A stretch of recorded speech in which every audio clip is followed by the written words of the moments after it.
Nós vamos começar a entrevista com um assunto que tem mobilizado os brasileiros. O senhor tem xingado ministros do Supremo Tribunal Federal, tem feito ataques sem prova nenhuma ao sistema eleitoral brasileiro. O senhor chegou, inclusive, a ameaçar não ter eleição no Brasil, como se coubesse ao senhor decidir uma coisa dessas. Candidato, com franqueza, o que é que o senhor pretende, ou o que é que o senhor pretendeu com isso? O senhor pretendeu, por acaso, criar um ambiente que, de alguma forma, permitisse um golpe, contra o qual, inclusive, a sociedade civil se manifestou agora com a divulgação de 2 manifestos ou outros manifestos em defesa da democracia? Primeiro, você não está falando a verdade quando fala xingar ministros. Isso não existe. Isso não existe. É um fake news da sua parte.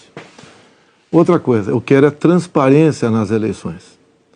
Vocês, com toda certeza, não leram o inquérito de 2018 da Polícia Federal, que inclusive está inconcluso. E aquela pergunta que eu sempre faço: se você pode botar uma tranca a mais na sua casa para evitar que ela seja assaltada, você vai fazer ou não? Então esse é o objetivo disso que eu tenho falado sobre o Tribunal Superior Eleitoral.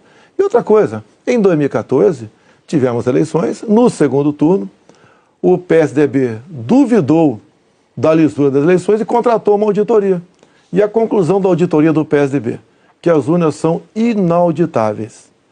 E só para ficar bem tranquilo aqui, em 2018, houve uma denúncia de fraude e a senhora Rosa Weber determinou que fosse aberto um inquérito pela Polícia Federal para apurar a fraude. Que, obviamente, se houve fraude, eu ganhei, quem fraudou seria eu. A PF começou a apuração. E quem informou o que eu vou te falar aqui para a PF foi o Tribunal Superior Eleitoral.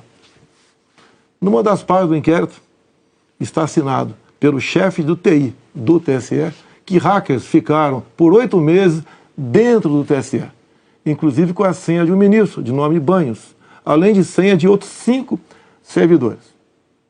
Imediatamente a Polícia Federal pediu os logs, as impressões digitais do que ocorreu nas eleições de 2018.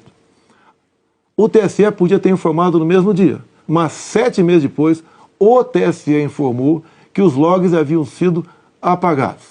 Então a grande interrogação é exatamente essa daí. Nós queremos evitar que dúvidas pairem por ocasião das eleições agora desse ano. Nada mais além disso. É curioso que o senhor se refira a esse episódio, porque o senhor, inclusive, foi acusado de ter divulgado informações sigilosas de investigações inconclusivas. Mas sobre a transparência que o senhor afirma defender das urnas, órgãos fiscalizadores como o Tribunal de Contas da União, a Advocacia Geral da União, associações de juízes, associações de juristas, associações de delegados da Polícia Federal, todos já atestaram a segurança das urnas eletrônicas. Eu vou além. A transparência e a segurança das urnas eletrônicas tem sido motivo de orgulho da maioria da população brasileira. Agora, o senhor começou a sua resposta afirmando que eu tinha cometido fake news. Em nome da verdade, candidato, o senhor xingou ministro do Supremo de canalha. O senhor fez isso com o microfone. Então, e ele vinha fazendo contra mim. Mas, candidato, eu lhe perguntei qual era o seu propósito. Lembra a pergunta que eu fiz ao senhor? Qual era o seu propósito? Falou ministro. Foi um ministro específico. Senhor. Tá ok? Tá refeita aqui a dúvida? Mas não, é que o senhor disse que eu cometi fake news. Só para esclarecer, a pergunta que eu lhe fiz é: qual era o seu propósito ao xingar um ministro de canalha e ameaçar não permitir que as eleições fossem realizadas, se isso não lhe compete fazer? Não é uma atribuição do presidente da República, é uma atribuição constitucional, candidato. Quem vem sendo perseguido o tempo todo por um ministro supremo sou eu. Um inquérito completamente ilegal.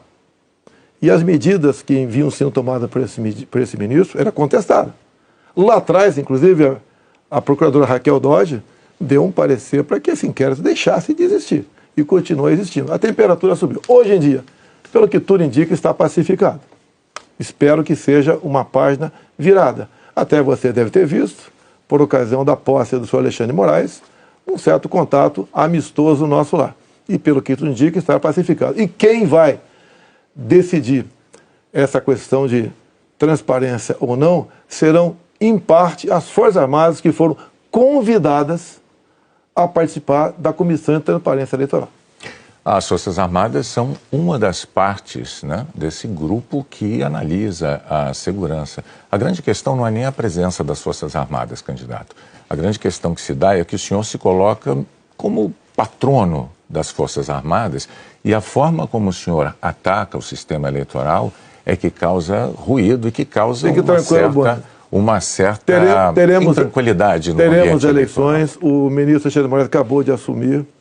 Amanhã ele tem um encontro, pelo que me parece, um encontro com o ministro da Defesa para tratar desse assunto sobre transparência eleitoral. Tenho certeza que o ministro Alexandre de Moraes vai conversar e chegar a bom termo essa questão de eleições. Agora, precisei provocar para que chegasse a esse ponto. Pode ter certeza que vão ter eleições limpas e transparentes no corrente ano. Uai, seu app de vídeos curtos.